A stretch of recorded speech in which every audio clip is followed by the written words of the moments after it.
বহু মানুষ আছেন যারা এই ফুল চাষের সাথে জড়িত।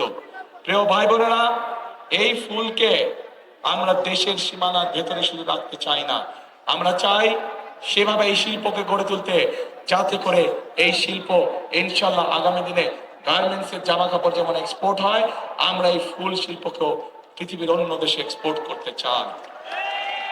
এই এলাকার আরেকটি শিল্প আছে, যদি আমরা এই শিল্পটিকে গড়ে তুলতে পারি, মানুষের যেরকম সমস্যার সমাধান হবে, একইভাবে কর্মসংস্থানের সুযোগ হবে এবং আমরা বহু পরিমাণ বৈদেশিক মুদ্রা অর্জন করতে, বৈদেশিক মুদ্রা সাশ্রয় করতে সক্ষম হব।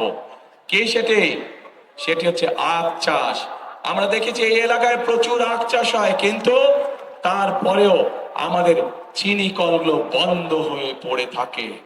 প্রিয় ভাই বোনেরা, আমরা এই চিনি কলগুলোকে আবার চালু করতে চাই।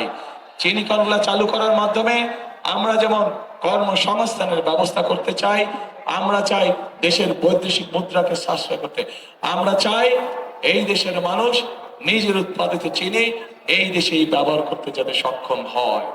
প্রিয় ব্যক্তি, এই উৎসাহ, এই ঐক্যবদ্ধতা 12 তারিখে ব্যালট পেপারে প্রকাশিত হতে হবে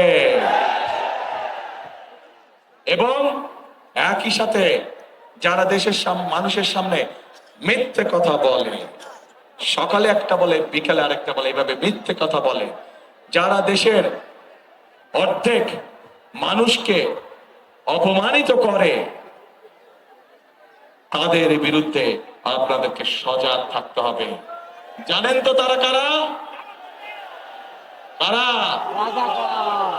হ্যাঁ প্রিয় ভাই বোনেরা, তারা যাদের কাছে গিয়ে বিকাশ নাম্বার চাইছে, এনআইডি নাম্বার চাইছে, সেই সকল মা বোনদেরকে, সেই সকল ভাইদেরকে বলবেন ওই দিন পর্যন্ত এই বিকাশ নাম্বারে হয়তো কিছু পাঠাবে, তারপরে আর খবর রাখবে না তারা।